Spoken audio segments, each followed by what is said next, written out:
It's a line that will rise up from the sun-drenched coasts to the late winter snows of the high mountains, then down again past blissful panoramas. Look out the window and see all the scenery. Yeah, it's just beautiful.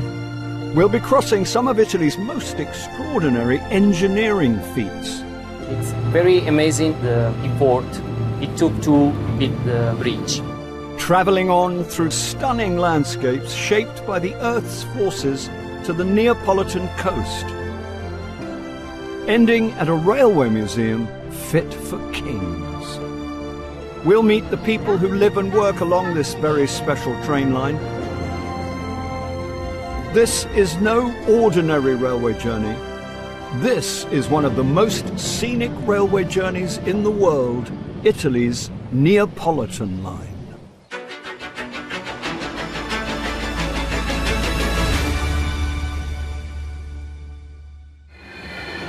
We'll begin our 180-mile cross-country trip on the latest addition to the Italian railway fleet, which are all named after styles of music.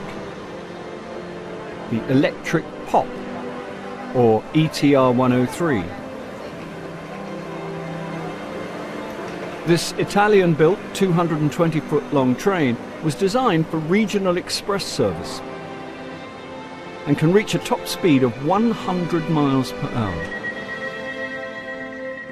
It has a capacity of 239 passengers.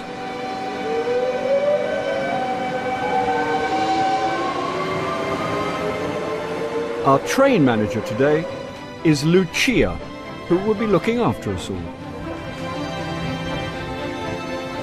I'm working on train from about 14 years. I work on a line from Sulmona to Pescara, from Pescara to Teramo. This is a commercial train, but also a touristic train.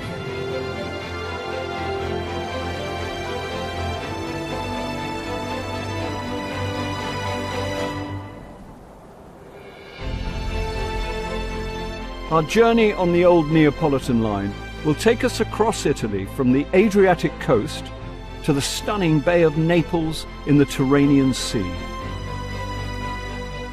We'll start in Pescara and head west towards the Apennine and the charming town of Sulmona, where we'll step back in time by hopping on an historic train. Next, we'll climb up to Abruzzo's peaks and stop at Roccaraso, one of the gateways to the Abruzzo National Park. From here, we'll travel south to Castel di Sangro and swap trains once again. Rejoining the main line at Isernia and travelling south through some spectacular scenery until we reach the glories of Naples.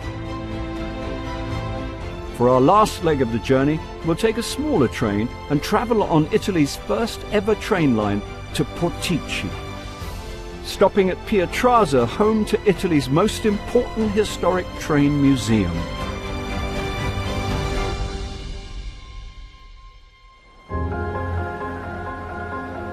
Stretching across some of Italy's poorest and least populated areas, when the railway was opened in 1873, it was often seen as the first leg of a journey many emigrants took to America.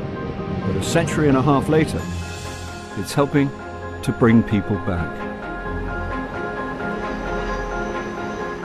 I'm Marino Cardelli from Abruzzo. 5 years ago, I quit my job to start my dream, which was to promote the Abruzzo region abroad. So we started to organize very small, authentic tours around our traditions, and we inspired so far 600 people from 39 different countries. I do believe that traveling by train in Abruzzo is a fantastic way to discover the region. Leaving the stunning coast of Abruzzo behind, our POP's 2 megawatt electric engine is peacefully gliding us towards the great mountains that run down the spine of Italy, the Apennines. My favorite stretch is from Bussi to Popoli, where we can see so many animals such as cervi, cinghiali, però adesso non ricordo come si dice, mannaggia.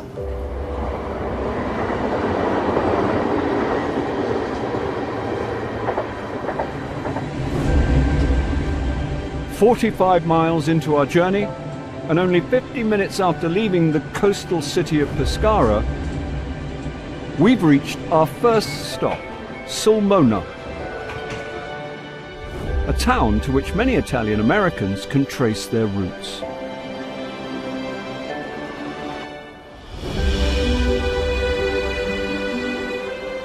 This little station was used for the immigrants to pick up the train, go to Naples, and then take the boat to Canada and the United States. As we leave the colourful world of Italian confetti behind, it's time for us to get back on track. But instead of continuing on the ultra-modern electric pop train, we're going to branch off the main line and step back in time to travel on an historic route nicknamed the Italian Trans-Siberian Railway.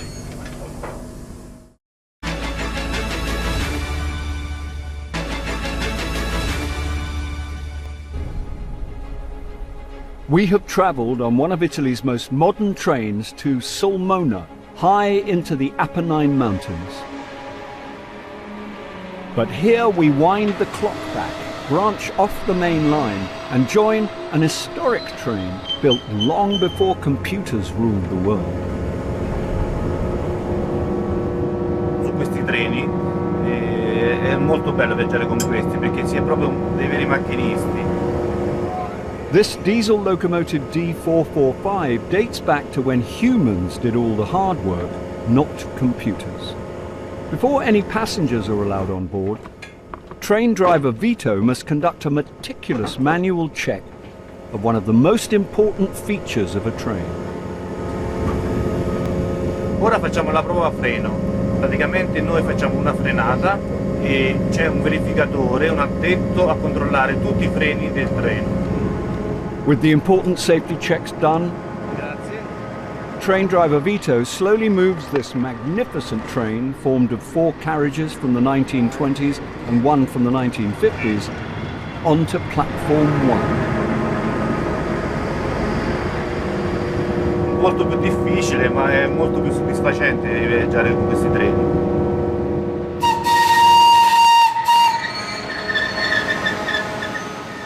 And it's not just our train driver who enjoys a ride on these vintage carriages. In 2019 alone, 31,000 people hopped on board this 390-foot-long historic train. It's 9 in the morning and the festive mood is already in full swing.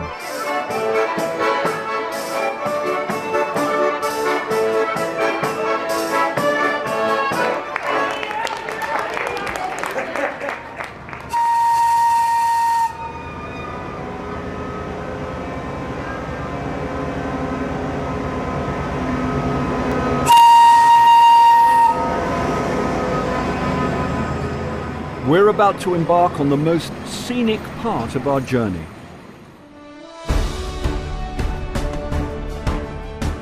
Slowly climbing from just over 1,300 feet above sea level in Sulmona to nearly 3,300 feet in the Margella National Park. From there, we'll continue south through the Apennine Plateau, passing the town of Roccaraso, and slowly continue down the mountain pass into Castel di Sangro, where the historic line ends.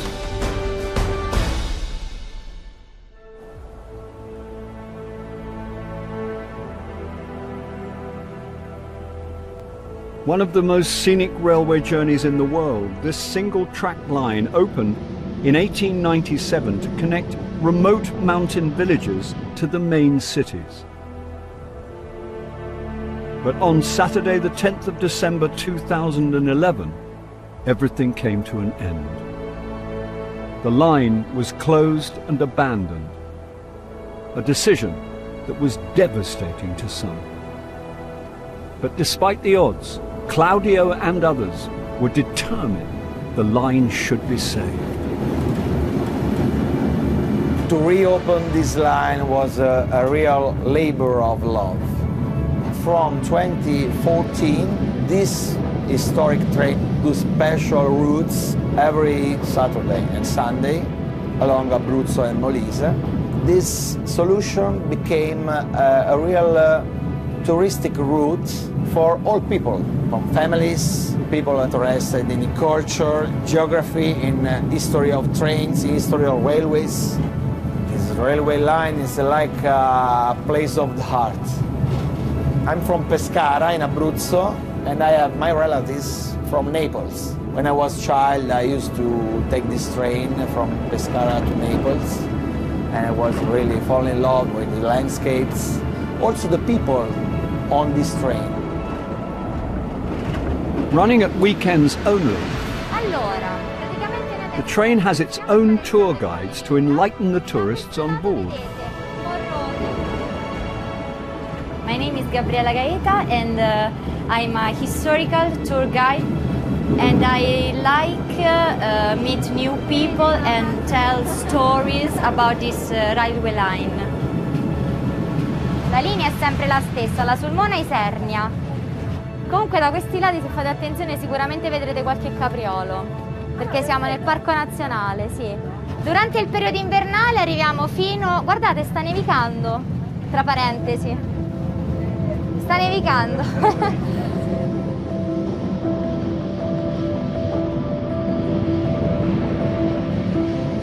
As we start climbing up the mountains into the Margella National Park, it's easy to see why this train line's nickname is the Italian Trans-Siberian Line.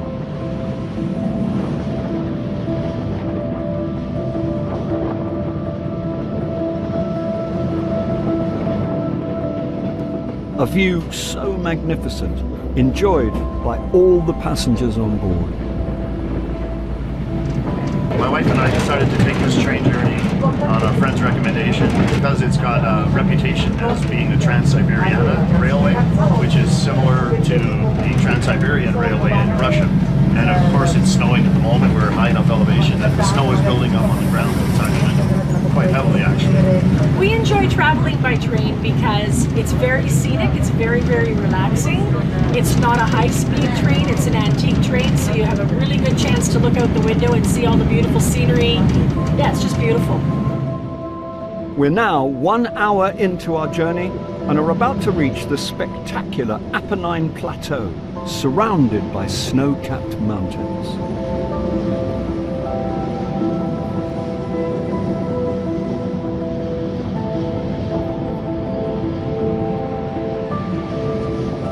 Building this railway on rugged terrain in the late 1800s was no easy feat. One that train engineer and all-round rail expert Vittorio fully appreciates. This line is a true artwork of railway engineering, and for me it's the most beautiful line on Italy, Italy's Trans-Siberian line. It's 128 kilometers long, has 21 stations and 58 tunnels. Vittorio now proudly works for Fondazione FS, a branch of the state railway that looks after and runs their vast historic fleet. My job with FS Foundation means I can see firsthand our client emotions, and this gives me a real sense of pride working with this group. As we're peacefully gliding through the plateau of the major highlands of Abruzzo, in one of our historic carriages, it's party time. Today we are gonna make a hen party. She's the bride-to-be. It's her kind of hen party. Every time that we are gonna organize a hen party, it's all about the taste of the bride-to-be, because she likes train and she's a kind of thing that she likes a lot. And in true Italian style, there's no hen party without a serenade.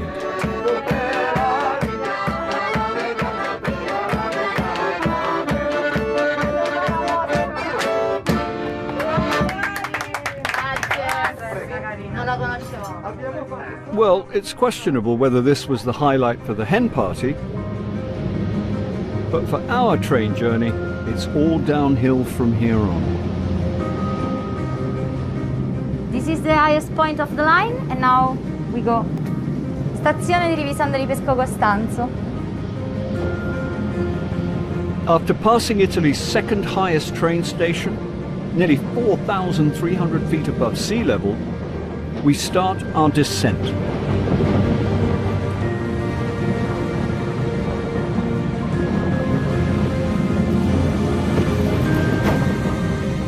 And stop at Roccaraso. During the winter season, this station is a favorite stop for ski lovers. But at night, it sees all sorts of customers. Meet Juan Carrito.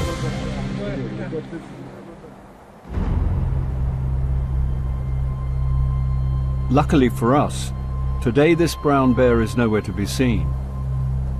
But one man who came into close contact with him was local hotelier Valentino Valentini. La sera di febbraio, mentre eravamo così con gli ospiti a prendere una cioccolata calda, abbiamo sentito un po' di rumore e ci siamo affacciati e abbiamo visto che c'era venuto a far visita un orso. Si era affacciato qui, io mi sono affacciato, l'ho visto che stava qui sui binari come se attendesse il treno. E noi siamo a confine tra due parchi, per cui non è difficile avvistare animali come l'orso, come il lupo, come cervi, caprioli, un po' tutta la fauna dell'Appennino.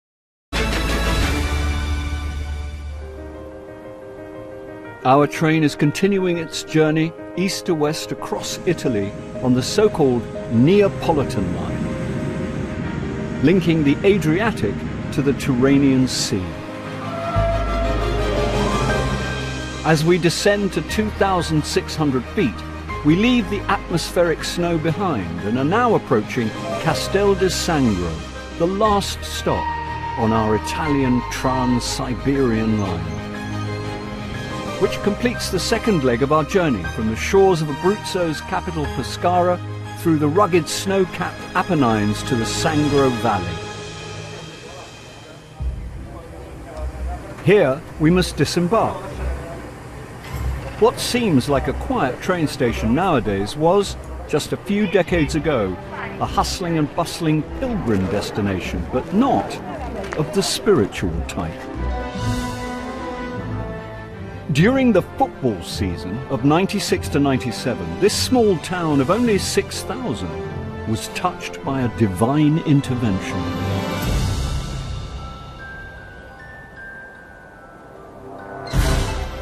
For the first time in Italy's football history, an underdog performed the impossible, spending 2 seasons playing with the big boys in Serie B, the equivalent to the UK's Championship. The event was known in Italy as the Miracle of Castel di Sangro. On board the train is a passenger whose job is to preserve the history of Italy's railway. I am Oreste Orviti, director of the Museum of Pietralza, the National Museum of Railway in Italy. We are traveling on the first railway of Italy, built in 1839 by Ferdinand, the King of the Kingdom of Sicily, for connect the city of Naples and the Royal Palace of Portici. It took 200 workers and 3 years to build, but it allowed the king to travel to his summer palace in Portici at speeds of almost 30 miles an hour. Luckily for us, Italy's very first steam locomotive is still perfectly preserved inside Oreste's museum on our next stop in Pietralza. Siamo in arrivo a Pietralza.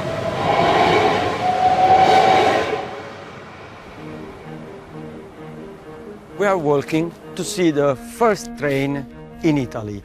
In the 1839 start the first train from the city of Naples at the city of Portici. You can see all the train. On top we have the steam locomotive. It's built in workshop Longreach on Newcastle in England. You can see the tender for the water, and you can see the red and green coach for the king.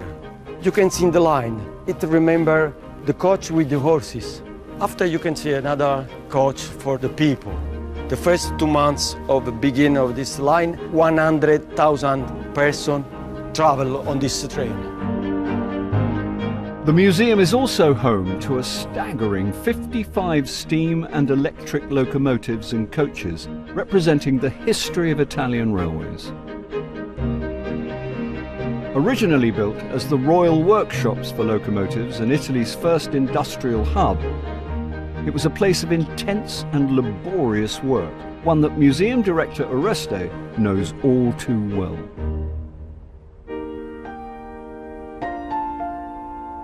Lo so per un'esperienza diretta, per il fatto che mio padre lavorava in queste officine, quindi so la fatica, il ritorno la sera sporco di lavoro. Mio padre entra come operaio, poi successivamente finirà la sua storia nel 1975 insieme alle officine di Pietrarsa come capotecnico. Sono cresciuto col treno io. Era veramente un lavoro familiare, vivere 1000 persone che lavoravano in queste officine. Quindi io condivido un legame sentimentale con un legame lavorativo. For Oreste, the real jewel of the museum is a royal carriage that belonged to the very last king of Italy.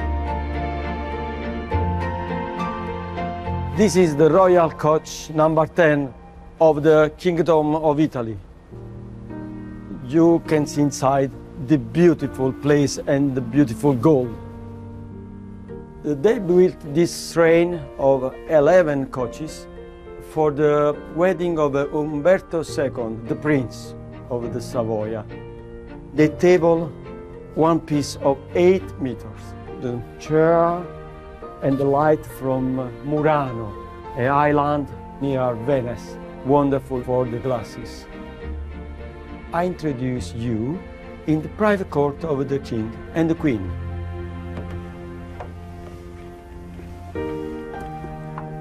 The queen stay in this place white, and the king speak with the prime minister and the people. Maybe smoke, maybe read and listen the radio. This is a joy, because it's the only piece in the world. You can see a beautiful coach like this. To reach the very end of our 180-mile long adventure, connecting the east and western seas of Italy, we must hop on board the train one last time, if only for a few minutes,